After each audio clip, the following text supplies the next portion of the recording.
oluvannyuma lw'okukwatibwa olunaku olw'eggulo olwaleero Robert Kyagulanyi Ssentamu nga ye mukulembeze w'ekibiina kya National Platform NUP akwatiddwa ab'ebyokwerinda bw'abadde ateekateeka okutwala ekiwandiiko ky'okwemulugunya embuya ku kitebe ky'amagye awatuula Ssaabaduumizi w'amagye General David Muhoozi ne minisita w'ebyokwerinda nga bano babadde beemulugunya ku ky'okukwatibwa kw'abantu baabwe.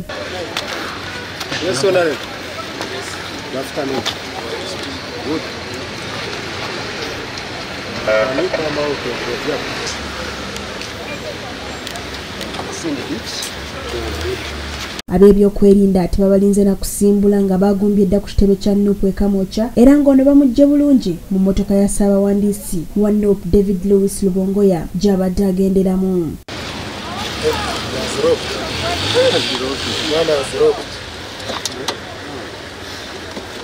Commander, arrest? Yes, sir. Yes. Hello. Excellent.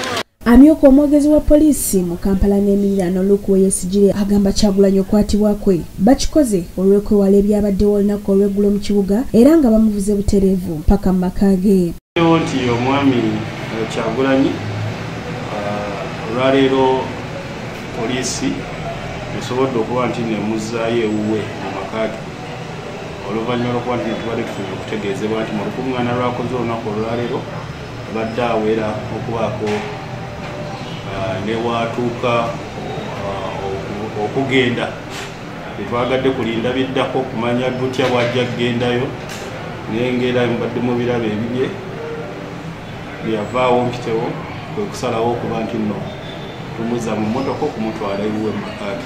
Kyagulanyi nga tannakwatibwa asoose kwogerako ne bannamawulire mwategeereza nti bakwongera okwekalakaasa mu mirembe okutuusa nga abantu baabwe abazze bawambibwa abasoba mu 5 bateereddwa. Okuva we twalangirira okwekalakaasa okubanja abantu baffe abantu 44 be baakakomezebwawo nga mwe muli abaakomezeddwawo n'ekiro kya leero e Buwama n'olw'ensonga eyo bassebo ne bannyabo yonna gye muli mwongeze omuliro mwongere okubanja abantu baffe bano bannakyemalira bawulira puleesa yokka bannaffe 512 be batannalabikako.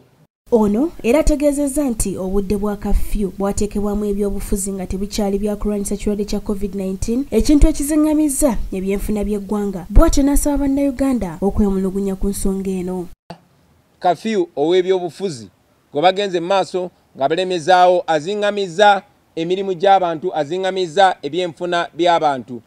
Bannaffe bangi abakakala by'emirimu gyabwe ekiro abakozi abavuga bodaboda abavuga taxi abatunda emmere n'abakola mu bifo ebisanyukirwamu n'emirimu emirala mingi nnyo egikolebwa ekiro gigenze maaso n'okuzingama abantu famire zaabwe zimenyesemenyeseemu abazadde bannaffe bangi balemeddwa okuzzaayo abaana ku masomero. Ku kya Pulezidenti Museveni okuvayo n'ategeeza nga Kyagulanyi ne banne bwe babba akalulu nga bakolagana ne poliisi Kyagulanyi amusabye okuleeta obukakafu. Byampuna bannayuganda bannange era bisesa Mwai Museveni mu butaswala yagamba nti ffe twabba obululu yagamba twapakira obululu mu bokisi nga tukozesa abapoliisi. Kati ekyo kitegeeza ki?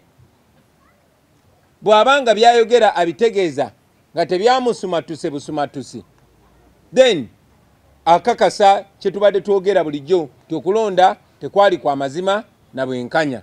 Abakulembeze ba NUP ab'enjawulo nabo boogedde ku by'ebyokwerinda okuzingako ekitebe kyabwe. Deployment zeza bulijjo era bwe bakola yo yenkola yaabwe ey'okutiisatiisa bannayuganda bonna bakimanye nti bino babikola kutiisatiisa. Start political party office ya NUP era tubadde wano nga tulina press conference nga bulijjo naye kubanga bano abantu batya nnyo kati bwe balabe nga Honorable Kyagulanyi ali wano of course nga balina okujja ne basalawo nga wano. Sarah Nakandi, ACV Select Ey'enjawulo.